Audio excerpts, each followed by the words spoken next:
Hello, my name is Alexander Samuel.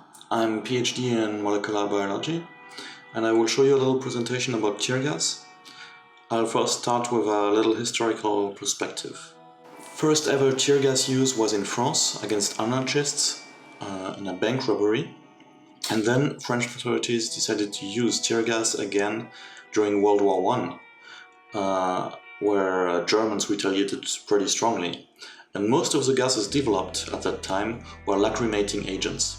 So tear gas is not something that is very soft and gentle. It's something very brutal. It shocked a lot of people, and there were even advertisements in television like this one. Some war gases can be seen by the eye, others are invisible. But it is important to know that most of them are heavier than air, and that they settle down and are most concentrated close to the ground. Hence, if no gas shelter is immediately available, go indoors and go upstairs. The gas at that higher level will probably be less concentrated than down near the ground. First precaution is to prevent gas from getting into the house. So, close all windows and shut off all ventilation or air conditioning units which are not equipped to remove war gases from the incoming air. If windows are blown out by high explosives, tack blankets over the opening. Close fireplace dampers. And if you live in a one-story house, seal all other openings around doors and elsewhere with cloth or rags. In a larger house, go upstairs. Don't go down into an unprotected basement unless you have a gas-proof shelter there. So this led to the ratification of the Geneva Protocol 1925. Many countries didn't ratify it straight on. It was a French proposition to prohibit asphyxiating and other gases, so any kind of gas, in war. And that's why tear gas is also prohibited in war. Later on, in the 30s, there was a debate of using tear gas. In the US, Amo Freeze, a military man, was selling tear gas. And so he was advertising with articles like this one, tear gas to scatter a mob. Whereas in Britain, it was not considered as usable against the local population, but it was considered as a way to show the advance in technology in colonies, being more humane and having the public opinion with them. World War II was pretty interesting because there was fear of gases in general, and it was decided to train population in putting on gas masks. And therefore, little kids and parents, of course, had to put on gas masks during trainings in the UK. So trainings were made of classical tear gas, CN gas, used against population. And if people were too lazy or forgot their masks at home, they had to cry before going home. So it made it feel a bit more comfortable than the feeling people had at World War I. It probably contributed to extending its use. In France, in Algeria, it was used massively. It's still an old version called CN2D, which is a combination of vomitive and tear gas. It caused many deaths. During the 50s, it was decided to find new gases at Porton Down in the UK because British colonies used a lot of tear gas and wanted to be competitive and stop buying this CN American gas. And so they used old formulas and found this old CS, being the initials of Corson and Stoughton, who found this gas in 1928 and thought it was pretty efficient, and decided to develop it and use it as a lacrimating agent, tear gas, a riot control agent. Directly, the Americans in Edgewood, another secret base, tested it and stated that it was even worse than mustard gas. Testing it on soldiers, they noticed that it was really very harsh and strong and had very strong effects on the skin. So it was a debate, should it be used or not, and in which conditions, but it was considered as less toxic than this old CN. And so 1958 it was its first use in Cyprus, in a colony. 1965, the Americans decided to use it, and it was used very massively in Vietnam. So what they did is mainly attacking tunnels where the Viet Cong were hiding, and to enter the tunnels it was very dangerous because they could be shot at the entry and they didn't see much. A big machine was used to blow tear gas inside of the tunnels. This machine was called the Mighty Might. It was pumping tear gas inside of a tunnel, and it killed many Viet Cong people because of the closed space. So people were really exposed to high doses in confined spaces. Of course, this shocked a lot of people. Even an Australian person died, and in America there started to be protests. So to scatter these protests, the best thing to do was to use tear gas against protesters. We can see a drop of tear gas with a helicopter in the center of the image. In France, tear gas was used in 1968 during the mobilizations of May 68, which are very famous in France. There, it was reported that 2 people died due to tear gas, CS gas. And it was really shocking for population that this war gas was used against civilians. 1969 it was used in the bauxite and in Ireland from the British forces. And after it was used massively there were a lot of complaints. And so the British government had to justify itself and asked the most honorable military order detainee, Sir Harold Hemsworth, to write a report on what happened. He visited some hospitals, but many people said he didn't report everything and was mainly based on what happened in secret bases and did not take into account what happened to the population. A recent article stated that use of CS gas in Ulster made Thatcher reluctant to press for Iraq ban of chemical weapons. So it can have political consequences in the long term. 1986, it was used again in Germany this time, despite it was forbidden in some regions of Germany, in some states. One state was allowing it, and it was massively used, and this shocked the opinion also, mainly because they used it with water cannons. People were disoriented, and a very important toxicologist at that time, Max Daunder, stated that the effects would be due to cyanide poisoning. We'll talk about it later. But it was events that really shocked Europe and Germany, and that led to not use it anymore in riot control. It was not totally forbidden, but not used anymore. 1993 in the US, a very important event happened. It's the Waco siege, where FBI and ATF had to stop the sect gathered around David Koresh. And sadly, they decided to use tear gas, and the Davidians, which were in the compound, set fire to the compound, and it resulted in many deaths.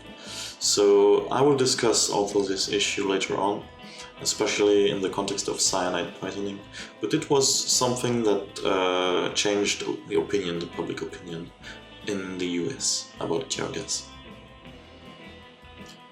1997, the US ratified this convention and decided to ban use of CS tear gas and any other riot control agent in war, even if it's authorized in civilian application.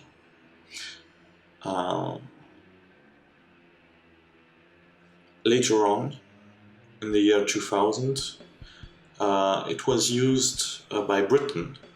British police is very special because they used to have no weapon at all, and it was introduced in the 90s, And officers had to make demonstrations and show how it works and show how good it is to use tear gas. And they used French tear gas by the company Alcetex. But this company dosed it too strongly, and there was too much CS in the spray, and it resulted in a lot of injuries among police officers who started to sue the government about what happened to them. So this was a very interesting point, because the French company Alcetex is still selling a lot of tear gas around the world, and the concentrations are still as high as they were in the year 2000. So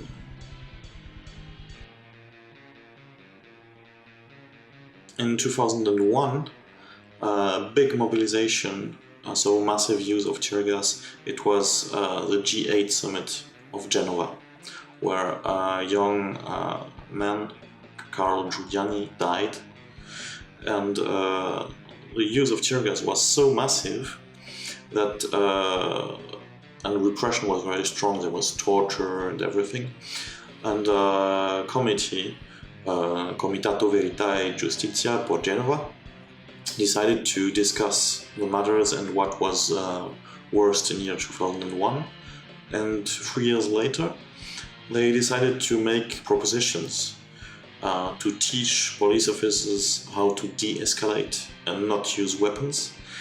And among 5 propositions, they retained only 5 main propositions. One of them was banning torture, and the other one was banning tear gas use. So it was among the 5 most important things that tear gas should be banned.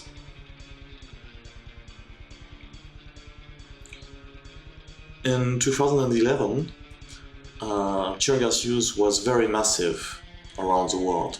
It was used in America, in the Occupy movement, where a lot of people realized how toxic it is and how strong the effects are. It was also used in Egypt, and there it's very interesting because Egyptian and the Arab Spring in general, people asked Occidental populations to block companies which were exporting tear gas to their countries. And this was done by some mobilizations in the US, where combined tactical systems was blocked, and they tried to block exports of tear gas. It was also used massively in the same year in Turkey, where there even appeared a little man called Talcid Man, who was distributing Talcid, which was helping against the effects of tear gas. And there were a lot of media images that got pretty viral and showed how important the image of tear gas is in the world. So it shocked a lot of people again, because they were not used to such exposures. And there were studies that showed that the environment and populations living in the centers of the cities had pretty strong effects of tear gas and lasting effects, and that particles were still present months after exposure to tear gas. So the centers were really gassed a lot, and it was escalating more and more.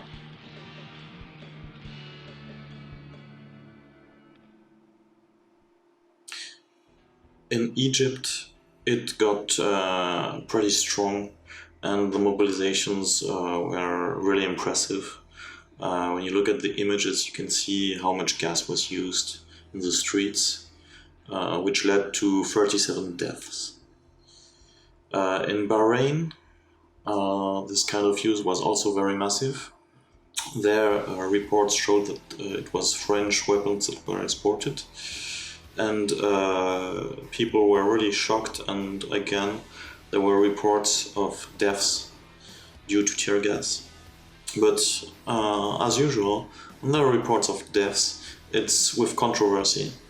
There is not much medical confirmation, and In France in '68, for instance, some testified that they were blackmail. More recently, it was used again in France in 2018 against Zadists, which is a movement where people were protesting against an airport in the wild.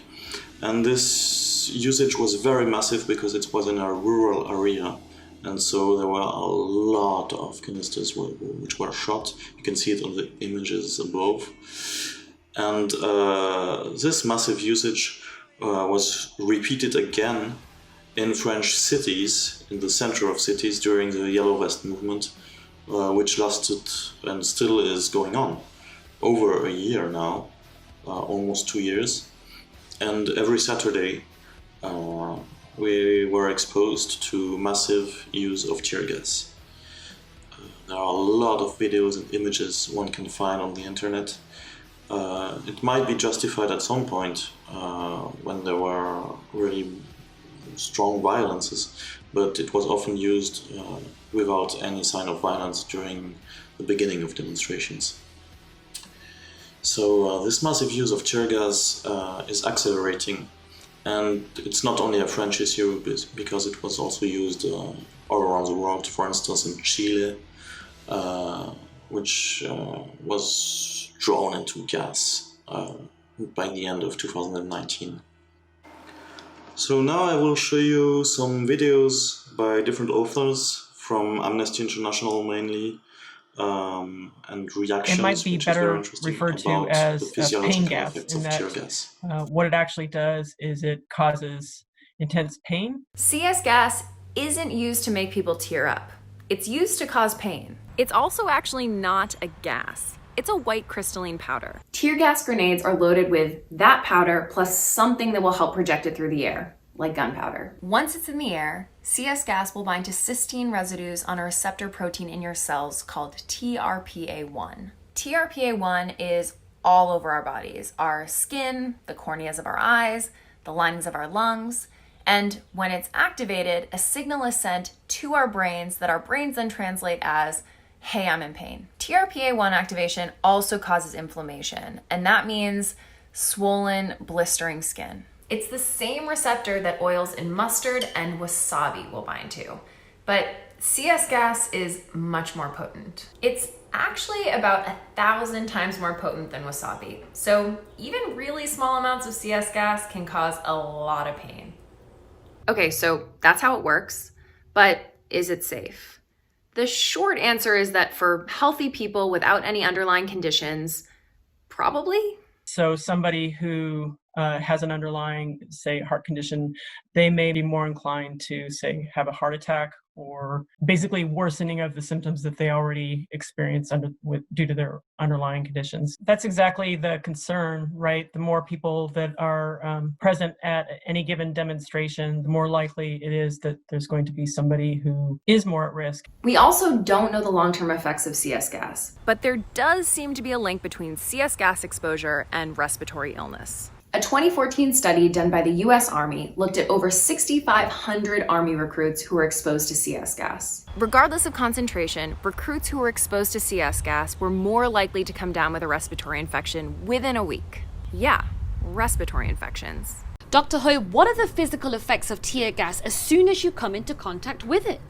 Well, on exposure to tear gas, it stimulates the pain receptors in the eyes, nose, throat, respiratory tract, and also the skin, leading to burning pain in those organs, runny eyes, runny nose, and severe burn in the areas.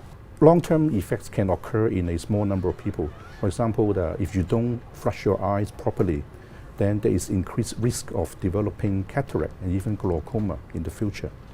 And there is also case reports of someone having been exposed to tear gas and then develop asthma-like symptoms for about 2 to 3 years. And some protesters may also develop allergic dermatitis in the skin. In sufficient concentration, tear gas can create a breathing hazard rather than just a temporary irritation. For example, officers often fire multiple canisters towards the same target in quick succession or even simultaneously. In this video from Hong Kong, we counted at least 6 different weapons being fired in the span of 5 seconds.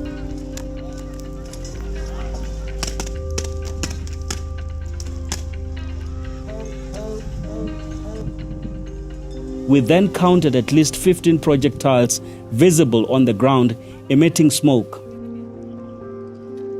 Satellite imagery of this location in Hong Kong shows that these projectiles were all within a 10-meter radius. From the footage, it is clear that the smoke plumes from the projectiles overlapped significantly, resulting in a large area of concentrated CS smoke. Protesters attempting to disperse from the area may well have been exposed to higher than typical concentrations of CS for longer than typical durations as a result of this excessive deployment. In addition to excessive deployment by officers, environmental factors such as terrain and features of the built environment can also make use of tear gas more dangerous. This video from Philadelphia shows police firing tear gas into a crowd of protesters on an urban freeway embankment. As canisters land in the middle of the crowd, the protesters have nowhere to go. The steep embankment surrounded by high fencing restricts the crowd's ability to disperse, significantly increasing the risk of more serious and long-lasting health effects from prolonged exposure. Cases like these continue to become more common and widespread as tear gas becomes a standard police response to civil disturbance worldwide. The quantity and variety of tear gas weapons available to police continues to grow every year, with little to no real oversight or acknowledgement of its potential to cause severe pain, suffering, or even death. Amnesty International have documented many cases of severe pain or suffering caused by tear gas use, as well as instances in which its use is clearly punitive.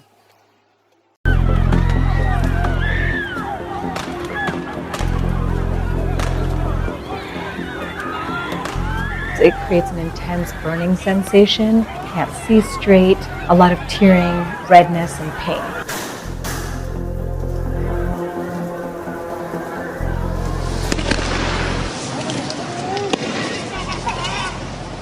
If you give a police officer any weapon, and gas is a weapon, there is always a risk that that officer will be tempted to misuse it.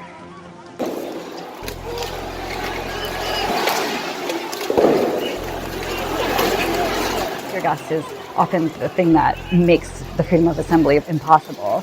It also can be used as a tool of repression.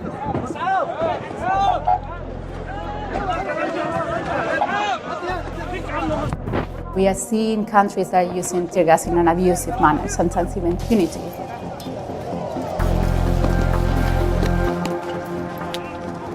If they are firing a projectile, which is a gas canister, it shouldn't be aimed at somebody as a weapon.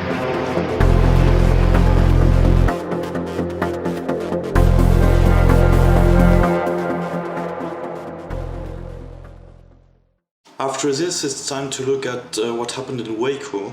It can be a bit long, but you can switch to 20 minutes later if you don't want to see everything. Tear gas is perhaps an inappropriate technical description, since it is not a gas, and when used it is generated either as a smoke or a fog. When used, it may be generated from a pyrotechnic device, that's a burning device, or from a solution in methylene chloride, and it was this formulation that was used in general at Waco. When exposed to CS, human beings experience a burning sensation of the mucous membranes of the eyes, the nose, the throat, and to a lesser extent the skin, particularly if moist. This produces prolific tearing of the eyes, mucus secretion from the nose, and salivation from the mouth, and there is intense blepharospasm, and what that means is an uncontrollable blinking of the eyelids, similar to that which we all experience when we get a piece of soap in our eyes. The effects produced are in general dependent upon the concentration of CS in the air surrounding the individual, and some useful numbers are that 4 milligrams per cubic meter of air, which is a volume of about 39 inches by 39 inches by 39 inches, will disperse most members of a rioting crowd. And 10 milligrams per cubic meter of air will deter trained troops. I'm a chemist. I'm not an expert in CS. The first time that I experienced what the effects of CS were was when my research assistant, Anita Dingman, and I made a videotape that I've got here of the combustion of CS methylene chloride on cardboard. Worked very well, I should say, and that video is there. I'm not going to try and bamboozle you with a lot of fancy equations. We're going to make reference to amounts of CS agent. Being an educator, I like to use little tiny saccharin tablets so that you get a feeling for the size and weights of CS based on quarters. We all know about what the heft of a quarter is. Now, CS is an abbreviation that many of us would use for brevity's sake. As a chemist, it stands for alpha-chlorobenzylidine malononitrile. That's a mouthful and a half, especially at this time in this hearing.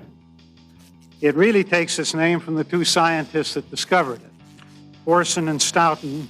They prepared it in 1928. It's been the standard riot control agent of the Army since about 1959.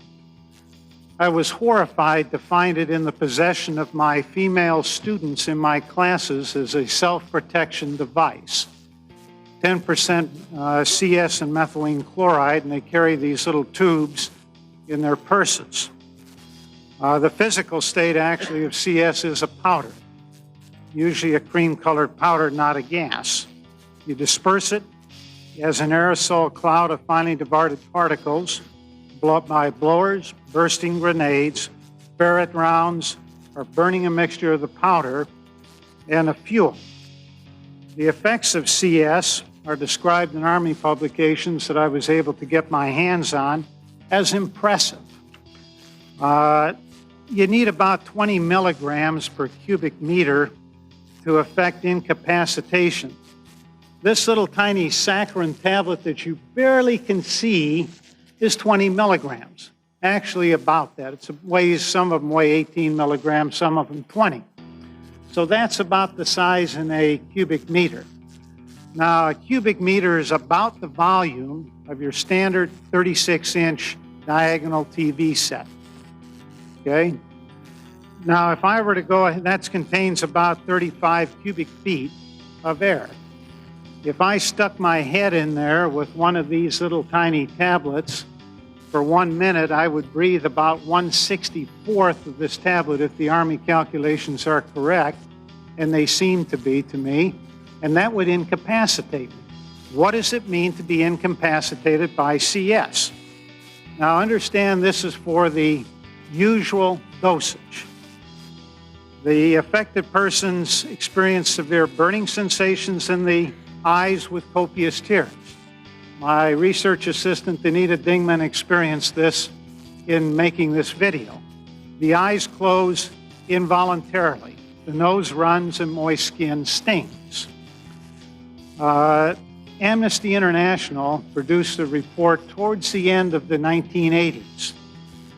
They were concerned about the excessive use of CS by the Israeli Defense Forces, or the IDF, in the occupied territories.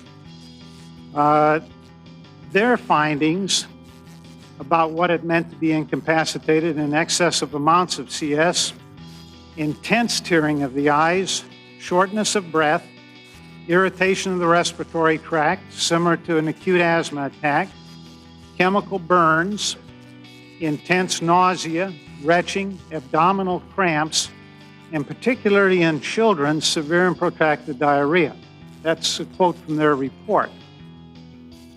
My colleague here from the United Kingdom has another document before him that I was able to get a hold of as well that documented some Canadian studies that were made during the Vietnam War that indicated again that there were deaths attributed to CS in very high concentrations. This is an agent which burns mucous membrane, which inflames and irritates mucous membrane. So after a baby breathes it into its lungs, just like a sunburn, right? Hours later, then, the lungs will start to have blisters, just like the sunburn comes on your face. And then the fluid comes into their lungs and they get pulmonary edema. The important thing, and I think that you would agree with me, that if you keep the animals, which the research is done on animals, in the atmosphere that contains it long enough, they all will develop pulmonary edema and die, right? So it's not just how much, it's how long. And that's what this calculation that was being described to us earlier is about. And pulmonary edema is what, please? Basically, what happens is this substance is designed to inflame, its purpose is to inflame tissue, right? So when you get it in your lungs, your lungs are all this tissue, right? So it inflames it, and then fluid moves across. It's just like getting a blister where you get fluid.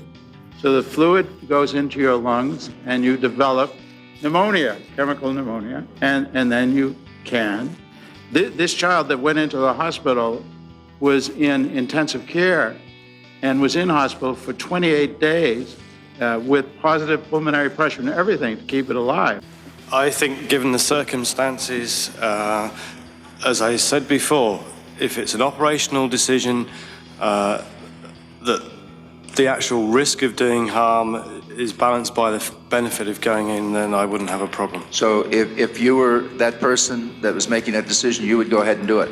If those are my children in there and they'd gone through all that we understand that they'd gone through during the siege, then I think if you could maintain the concentration sufficient to have an effect, then yes, I'd go ahead. You'd go ahead with your own children? Yes. That's amazing. Dr. Upshaw? I would agree with that. Furthermore, I would say that the information in the Hemsworth report is not anecdotal. The committee investigated all the major hospitals in the area at the time, and a massive information was collected on the consequences of that specific event.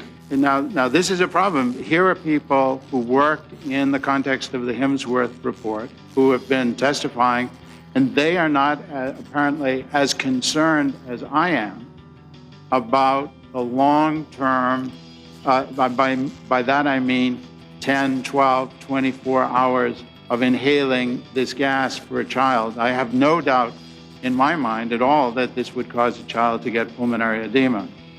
This child doesn't exist according to these people. This child never got hurt. This is one of the objective pieces of evidence we have, as opposed to nothing. And it talks about what happened to this poor young child. He was observed to have copious nasal oral secretions, sneezed, coughed frequently, and he had upper airway obstruction, precisely what you're talking about. Vomit that would be aspirated, giving upper airway obstruction. I think that's pretty clear. There better be no asthmatics in there, right? If there's asthmatics in there, they're in big they have really big problems because the secretions they put out, including the mucus secretions, might plug a lot of things up quickly. All right, I thank you. Just as a matter of clarification. Yes, doctor. Nowhere in that paper does it say the child vomited. Well, an excess of nasal secretions is not vomiting. Dr. Rice and Dr. Upshaw, I want to just ask you, were you involved in any consulting with the Justice Department or anybody to do with Waco whatsoever? Or did you just come over here on your own? No, we didn't come over on our own. We were obviously invited. The Department of Justice invited us to come. Department of Justice? That's right. Did they pay your way? They're paying. There's a contract with the Defense Research Agency, which is the organization for which I work for. Okay. Being paid in a proper and formal sense. Okay, so are you being paid to give testimony? I'm not being paid to give testimony. By the testimony. Department of Justice? I'm being paid. No, there's a contract with my organization, the Chemical Defense Establishment, for my presence here as a toxicologist. I've got this from the U.S. Department of Commerce, National Oceanic, so on and so forth, and it shows that the winds never got to that kind of velocity. And I must commend our British colleagues for suspending the laws of physics. If he is correct, that is that you get the dispersion of the cloud, it doesn't fall to the ground. If you have a situation which is static, that is, there's little to no wind, you would never have to shoot another round. And I don't think that ever happens. So, but you see, there are still people who are have a different view, and I believe that's the view that the Attorney General was given. I saw the material that she was given, and it was mostly from this British source. And you say that that you did not doubt, and I don't doubt, that Janet Reno was concerned for the children. I think she was, but that, and you felt that she would never have felt justified in ordering the gas attack if she had understood the risk to them, as I think you and others have indicated. And then you finally say, I can only conclude that she was misinformed or misled. Which one do you think is more likely? Well, I don't think that she, what was critical to me in terms of my particular report was finding out what had caused her to change her mind, right? That was absolutely crucial to me because her first reaction was just right, in my view. You don't use CS gas when there are babies, right? So somehow she changed her mind. So I kept trying to find out what is the information she got that changed her mind. Now, I was unable to get a coherent answer to that question. I was told she talked to this person you're going to talk to, Salem, Barry Salem. I doubt that he has, well, whatever he will say, you will find out, but I couldn't understand how it would convince somebody who was concerned about the children. The advice I gave was that if chemical had to be used, the riot control agent CS would be the agent of choice. It is considered the safest and most potent riot control agent that we are aware of, based on the scientific literature. Yes, I'm an inhalation toxicologist. I have spent 40 years in the field. I have edited a book on inhalation toxicologist. I have conducted original research in respiratory reflexes and respiratory irritants. I am the chairman of the inhalation specialty section for the Society of Toxicology. I'm the editor-in-chief of the Journal of Applied Toxicology and serve on the editorial board of the Journal of Inhalation Toxicology. In your briefing, did you assume the same level that actually was inserted into the compound? I was not involved in any of the operational or tactical discussions. I thought that they would have experts to decide on how much to put in. It was after the fact that I'd seen the calculations, but the levels of effective concentrations and the lethal concentrations and safety factors, I believe, were discussed. But if I might, Mr. Chairman, but in final question, given the amount that was actually inserted, would that, if you'd known that was to be the amount, would it have changed your advice to the Attorney General in any way? The concentrations that were actually achieved according to the calculations, no, sir. Thank you. CS is a respiratory irritant. It causes inflammation of the mucous membranes, which line the respiratory tract. To get to where the inflammation is that great, you're going to need a very high concentration, sir, to get to that. It may be a combination of the blankets that were put over the children, plus... no, I understand that and accept the fact. And if you exclude all of the oxygen... Is it possible that it could have caused inflammation in the throat and lungs of a 6 to 8-year-old girl? Yes, it is possible that CS can do that.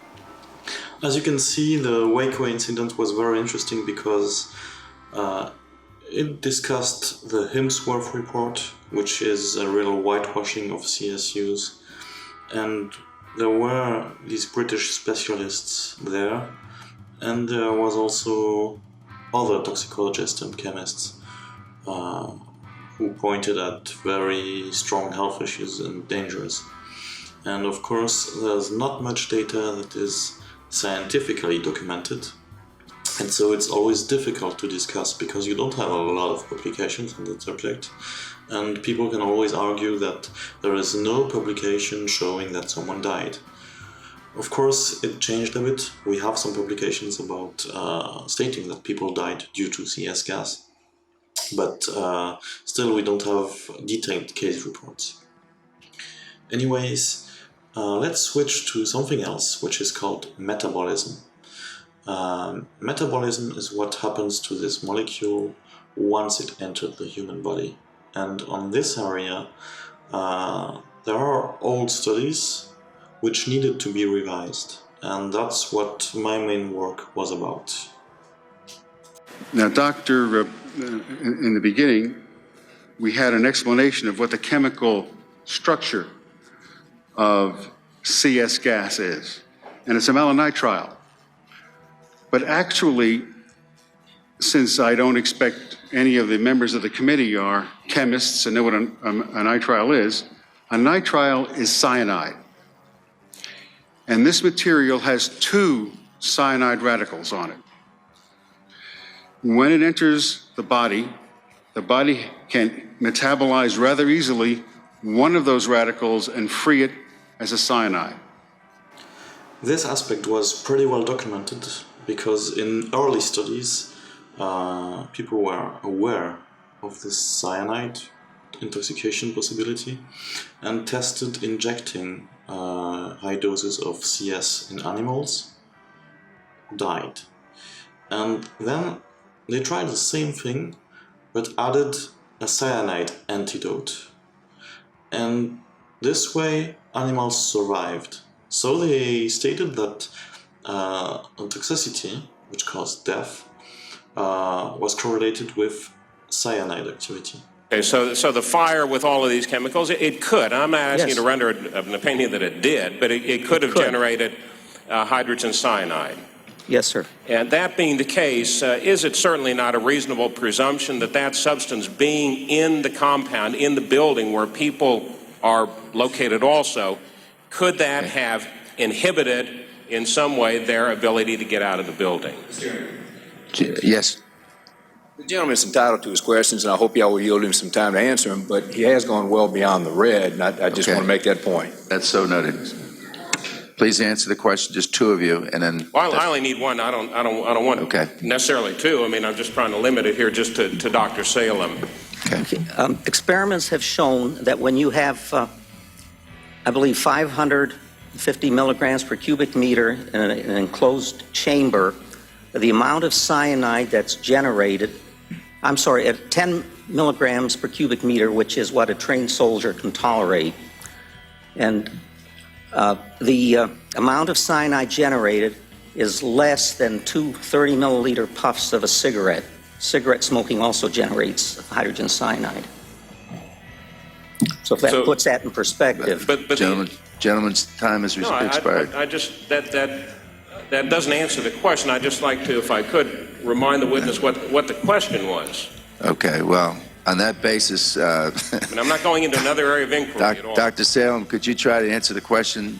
That is simply whether or not, given the fact that these substances could have been generated by the combination of these chemicals in there and the burning, and hydrogen cyanide possibly having been created, could that have interfered with somebody leaving, inhibited their leaving the building? Using, sir, because Again, it depends on the concentration, sir. But if it it's is high possible. enough, it's possible. Okay. I think that's Thank you. just about done it on both sides here.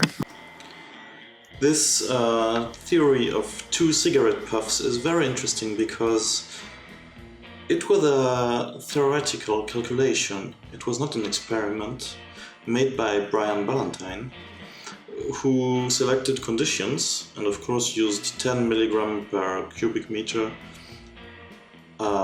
in a closed space, of course, and calculated this for a 1-minute exposure. This is not very realistic with what happens nowadays, because some people are very close to the tear gas pellets and there are very high concentrations at the spot where tear gas is generated. According to Zucchetti, who studied this, it can go up to 5,000 milligrams per cubic meter, which is way more. And the cigarette puff calculation was also made with old cigarettes. When we use cigarettes from nowadays, using the original calculation, we get closer to a whole cigarette or maybe 2 cigarettes. But if we consider a longer exposure, like 10 minutes, it can go up to 10 cigarettes. And if we now consider someone can be very close to a tear gas pellet, which means very high concentrations, higher than those that are described here, we might even raise the levels of cyanide that is produced in a human body. So there's a big question about cyanide poisoning. At Waco, what is interesting is that cyanide levels were measured, which is rarely the case, or almost never happened.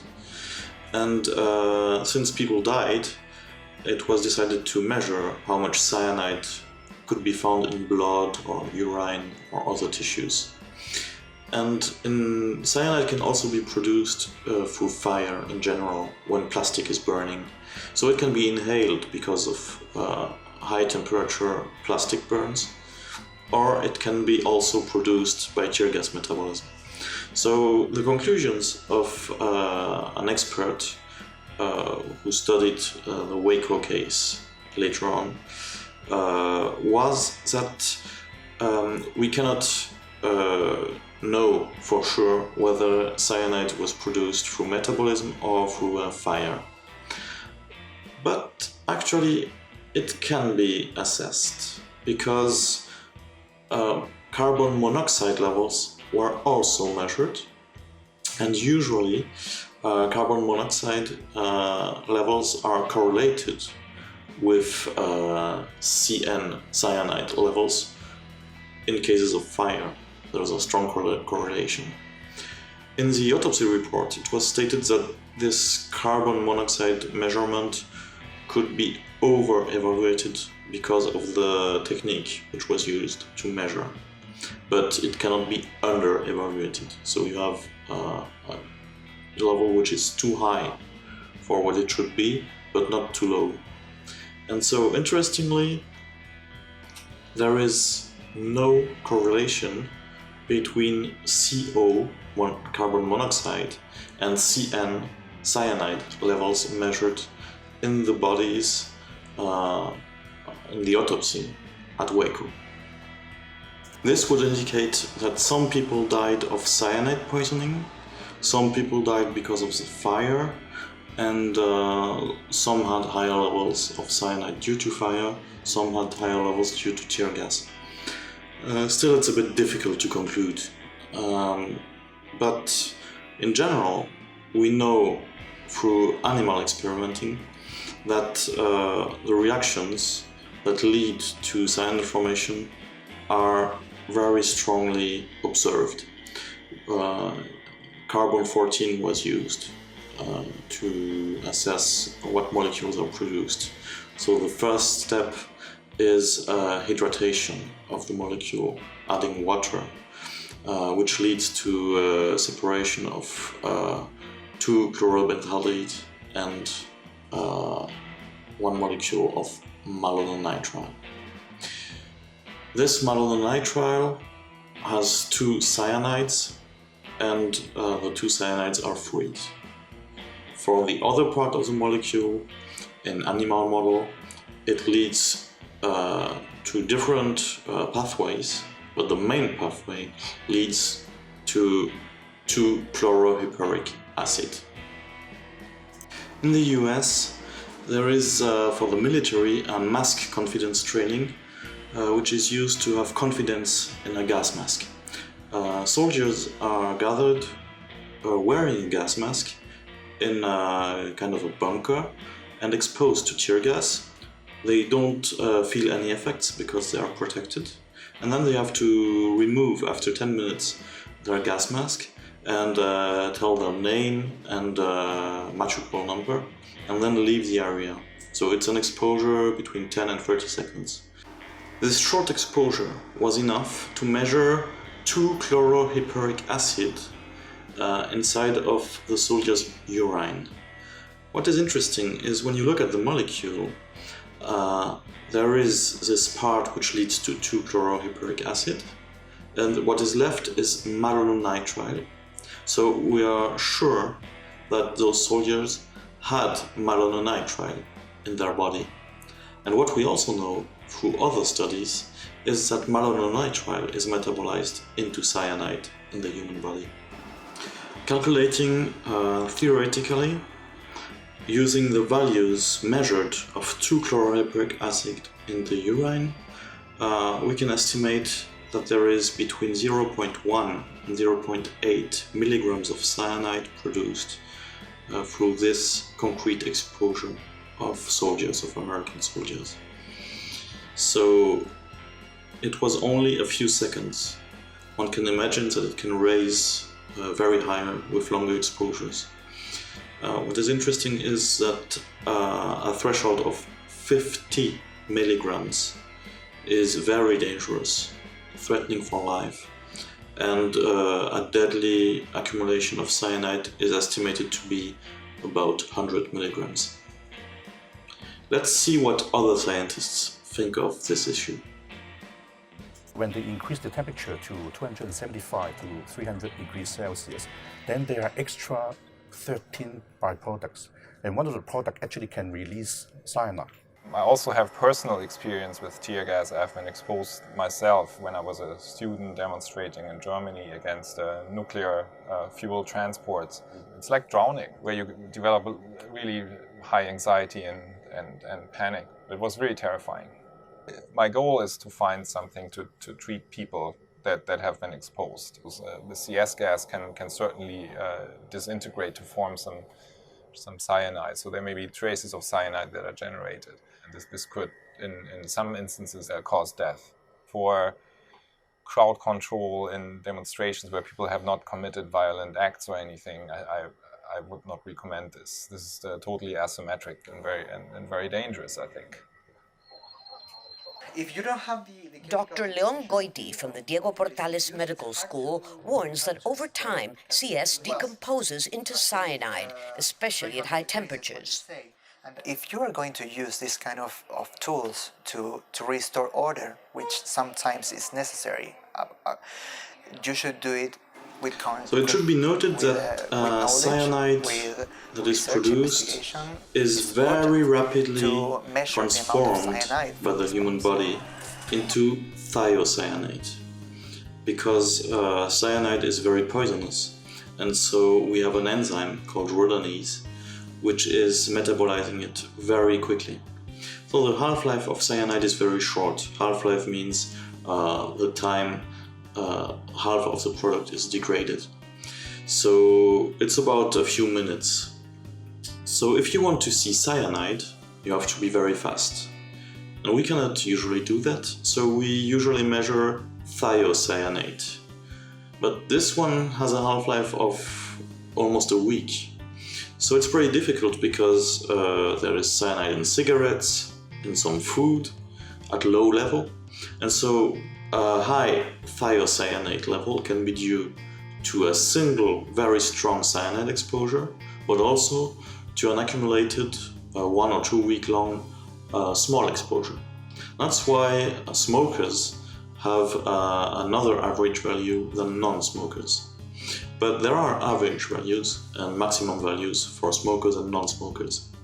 And in France, we asked people to measure thiocyanate at home, to ask physicians and to make these measurements. And we had a lot, about 50 positives, which means above the maximal value for smokers or non-smokers, depending on what they are. So I don't know how many tested. I only called people for tests and I got 50 returns. I don't know how many had negative ones. I know that 10 people contacted me telling me it's negative, but I have 50 positive ones.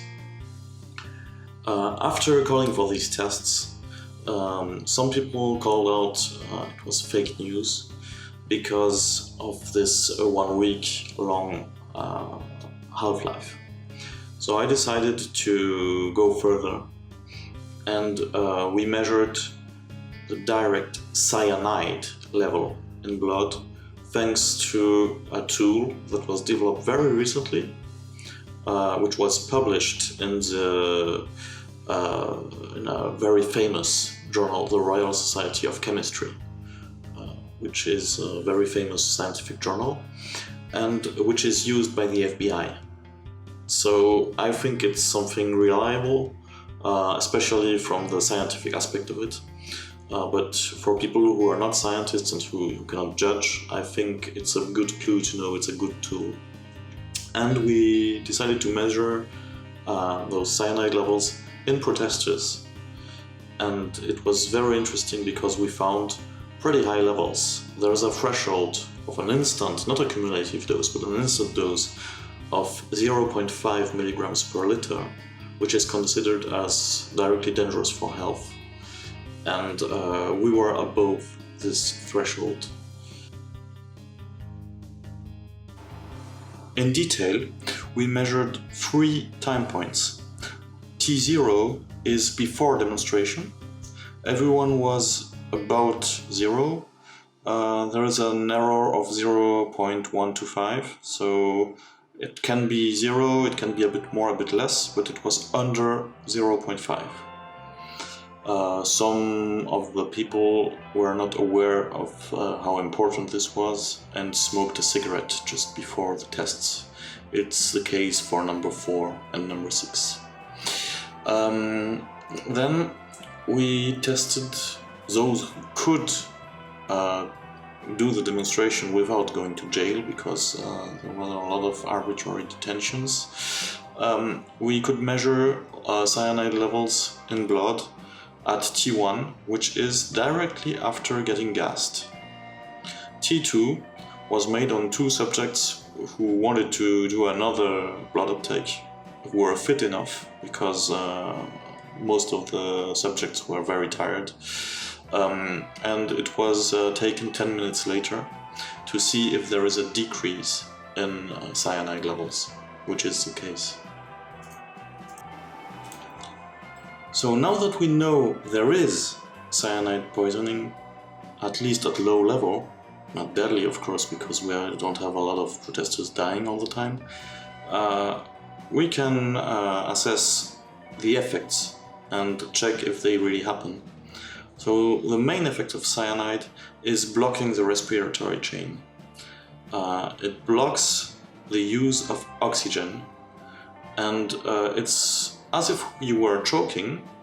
You can't breathe, but without a lack of oxygen, with accumulation of oxygen. So there are effects on what you see, visual effects, on the vascular system, on the heart, on the endocrine system, on the pulmonary system, on the brain. And the main effect is like when you're choking, you can get dizzy, lose consciousness, panic, things like this. In the long term, the excess of oxygen will create reactive oxygen species and trigger cell death. And this cell death can have very bad effects, especially on the brain. So it can cause Parkinson's disease, for instance. We have 3 organs which are affected mainly. 3 organs are the brain, the liver, and the kidney. The brain because of these reactive oxygen species. The liver because it's a place where cyanide is detoxified. And the kidney because it's where it's filtrated. So all 3 organs have to be checked. But there are other effects. There is one effect which is extreme fatigue. People are very tired after demonstrations. It can be due to excessive excitation and too much activity, of course. It's not always just due to cyanide. But we have noticed in France that some people complained about excessive fatigue. And we hypothesize that cyanide poisoning can cause a lack of some elements like selenium, zinc, and stuff like this, and can also affect the liver, which is helping to get tired. And there is another effect on the thyroid, because people who eat cassava in Africa get to have neurodegeneration, so it's a Konzo disease, and also goiter, which is an issue with the thyroid. So it can affect the thyroid. And cyanide is also affecting globally all the proteins in the body by a reaction where cyanide is added to cysteines of the proteins. It's called carbamylation. And this carbamylation can affect proteins in the eye which are not renewed. And so if you affect those proteins in the eye, you can trigger a cataract in the long term. So there are a lot of effects of cyanide, but one effect, which I want to discuss a bit more, is effect on women. A lot of women in France complained about irregular or very heavy menstrual bleeding. And I first thought it might be due to the hormone cycle, it might be perturbating the endocrine system.